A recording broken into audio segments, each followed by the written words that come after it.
Karl Marx, materialismo dialético e histórico. A filosofia de Karl Marx continua sendo debatida até os nossos dias, de tão importante que ela é. Ele se formou em filosofia e tentou ser professor universitário, mas, devido a questões políticas, não conseguiu. Ele conheceu Friedrich Engels, ficaram amigos e, em 1848, lançaram o Manifesto Comunista.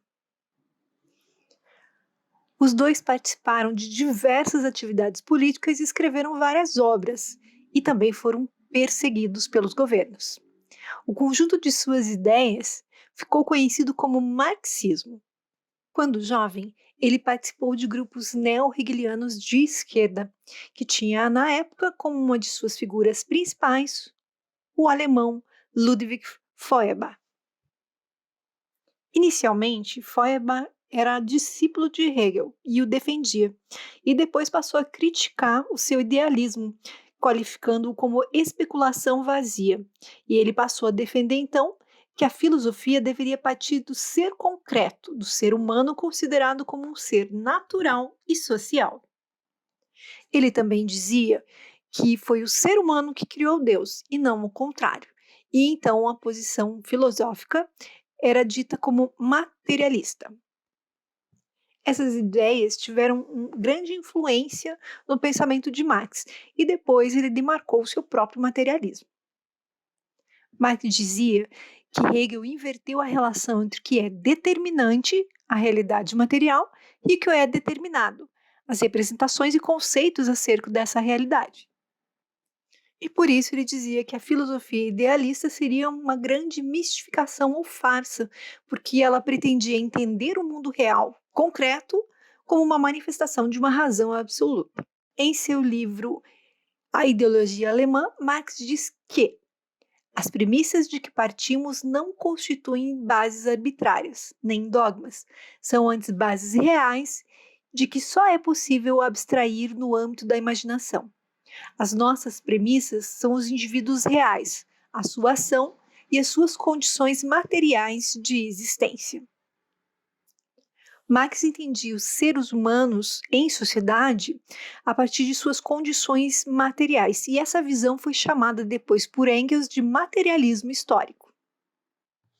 Para Marx, o ser humano só pode ser pensado através de suas relações sociais. E essas relações elas são determinadas pela forma como os seres humanos trabalham e produzem os meios necessários para a sustentação material das sociedades. E isso ocorre porque, abre aspas, o modo de produção da vida material condiciona o processo geral de vida social, política e espiritual. E para ele, quando o ser humano produz as coisas materiais, ele produz a si mesmo como indivíduo. E é por isso que ele estuda o fenômeno do trabalho, porque sendo o trabalho a atividade fundamental do ser humano, ele analisa os fatores que no capitalismo tornaram o trabalho massacrante e alienado. No livro O Capital, ele analisa o lógico do modo de produção capitalista, onde a força de trabalho é transformada em mercadoria, de um lado, mercadoria como qualquer outra, porque é paga pelo salário, e de outro, uma mercadoria que produz valor, a única que produz valor, ou seja, que reproduz o capital. Marx analisa o desenvolvimento histórico-social como fruto das transformações ocorridas nos modos de produção. E em O Capital, ele diz que meu método dialético não só difere do hegeliano, mas é também a sua antítese direta. A dialética em Marx permite compreender a história em seu movimento e que cada etapa é vista não como algo estático e definitivo, mas como algo transitório que pode ser transformado pela ação humana. Para ele, as transformações históricas deram-se primeiro no campo da economia, causadas por contradições geradas no interior do próprio modo de produção. E modo de produção é a maneira como a produção material de determinado estágio de desenvolvimento social se organiza. E o modo de produção ele depende então do desenvolvimento das forças produtivas, que seria força de trabalho humano, meios de produção, que seriam máquinas, ferramentas, etc., e das relações de produção. Em A Ideologia Alemã, ele expõe os seguintes modos de produção predominantes: o comunismo primitivo, o escravismo na Antiguidade, o feudalismo na Idade Média e o capitalismo na Idade Moderna. E ele diz que a passagem de um modo de produção para outro acontece quando ocorre uma contradição entre o desenvolvimento das forças produtivas e as relações sociais de produção. E aí ocorre um sufocamento da produção em virtude da inadequação das relações nas quais ela se dá. E então surgem as possibilidades objetivas de transformação desse modo de produção. E aí acontece então a luta de classes. Nós temos pessoas que se alinham em grupos que compartilham seus interesses sociais e econômicos.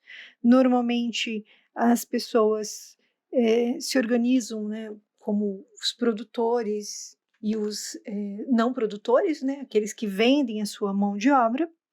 E aí esse status socioeconômico de cada grupo é definido pela sua relação com a propriedade, né? Então a gente tem o proletariado que não possui propriedades ou possui poucas, não possui negócios, só sua mão de obra. E a gente tem a classe dominante que possui a maioria das propriedades dos negócios, que são aqueles que contratam o proletariado.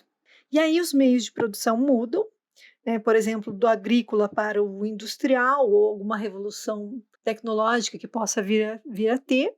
E é que acontecem então as revoluções e as guerras, né? E a classe dominante é substituída por outra.